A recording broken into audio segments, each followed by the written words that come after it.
you tend to sacrifice yourself so the family could stay together, di ba? Madaming pamilya ang nabuhay sa ganitong pamamaraan, and it's very, parang saludo ako sa mga taong kinakaya to. Hi, this is Changing Awareness, an Enlightenment channel, and it's me, Jen.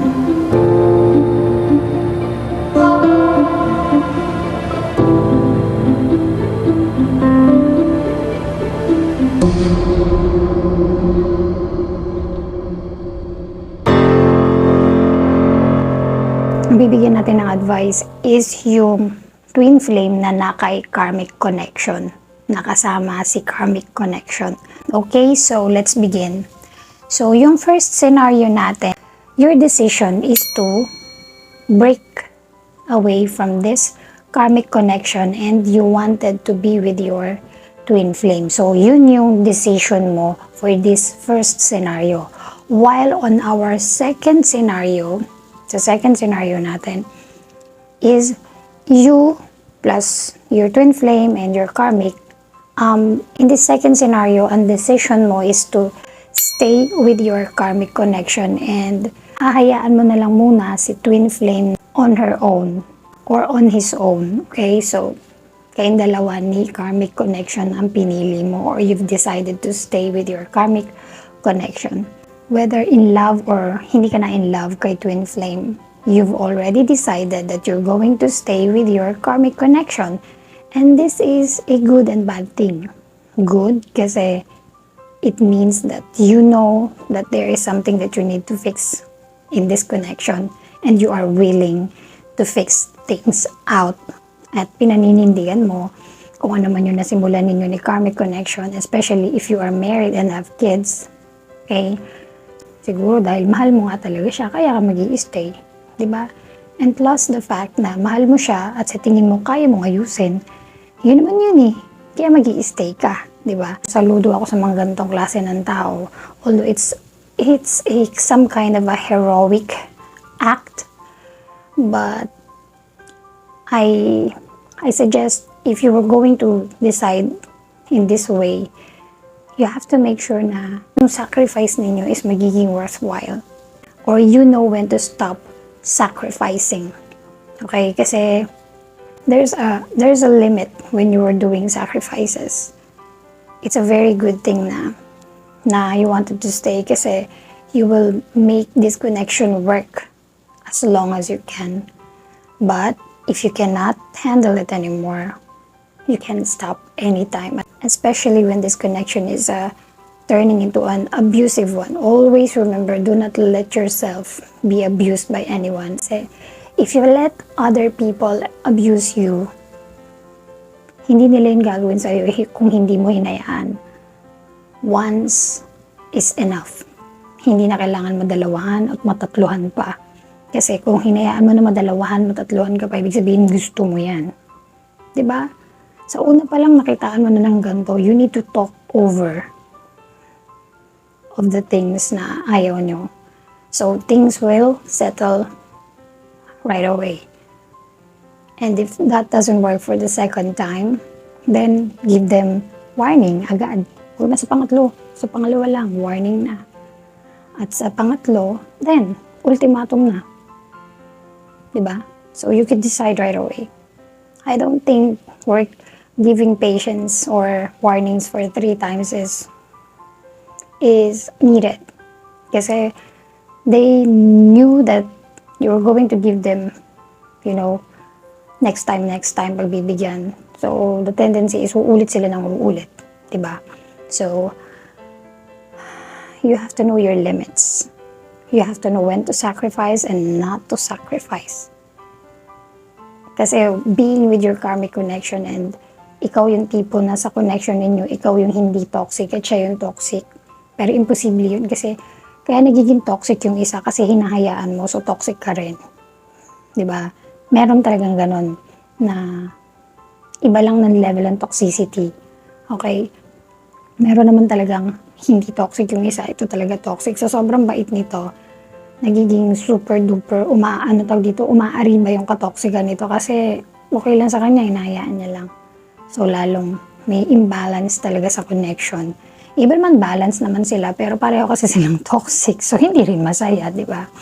When we talk about sacrifice, dahil meron tayong pamilya, or you are married with kids, you tend to sacrifice yourself so the family could stay together, di ba? Madaming pamilya ang nabuhay sa ganitong pamamaraan, and it's very parang saludo ako sa mga taong kinakaya to, no?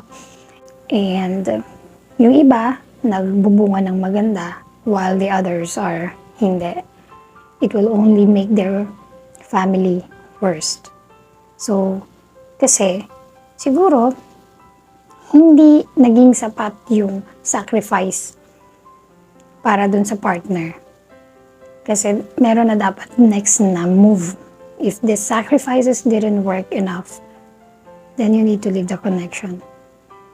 And again, when you're going to leave the connection, be responsible enough to talk to all of the people that are concerned within the connection.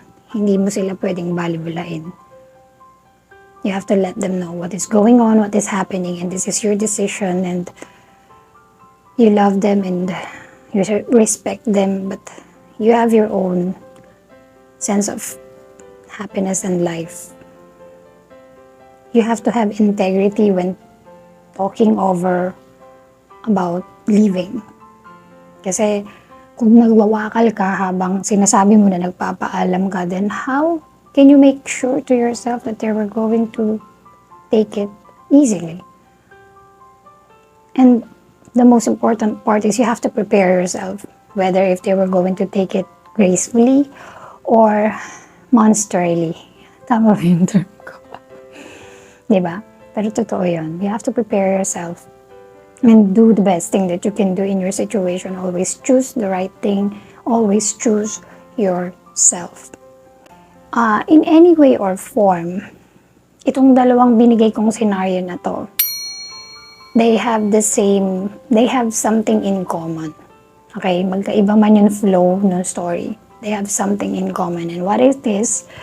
It is to experience the karma that you are going through with this connection. Kasi bago mo sila iwanan, you experience the initial karma. And then, kapag iiwan mo na sila, mararamdaman mo pa lalo mas magiging intense and nandun sa climax yung connection ninyo. Kasi parang ito yung pinakamahirap gawin, yung bumitaw. Diba? So, ramdam na ramdam mo yung higpit ng kapit sa connection. Kaya doon mas nararamdaman yung ang hirap kumalas.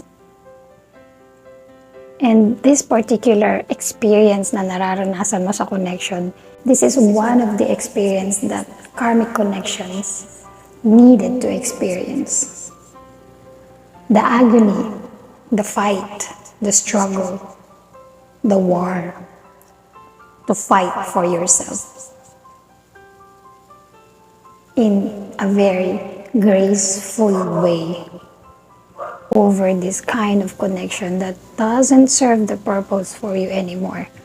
Kasi whenever you realize your worth, that is the time that you can decide to leave alone the connection. And I bet na kung talagang hindi magiging okay, hindi magwo-workout tong karmic connection na to, I know, you know, that you will decide one day for yourself. But for now, yun yung decision mo. You're going to stay with him or her. So always choose yourself. Always choose yourself. Always love yourself over anything in the world that you have to decide. But you have to choose yourself spiritually and healthily, not selfishly, okay? And greedily.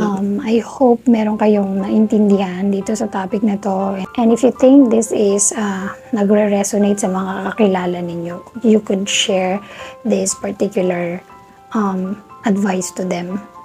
Whether you share this video or whether you share the particular idea to them. And baka sakali makatulong sa kanila to be enlightened. Thank you so much for watching until this very moment of this video. And as I always say, to take things gracefully. Love and light, everyone. Bye-bye.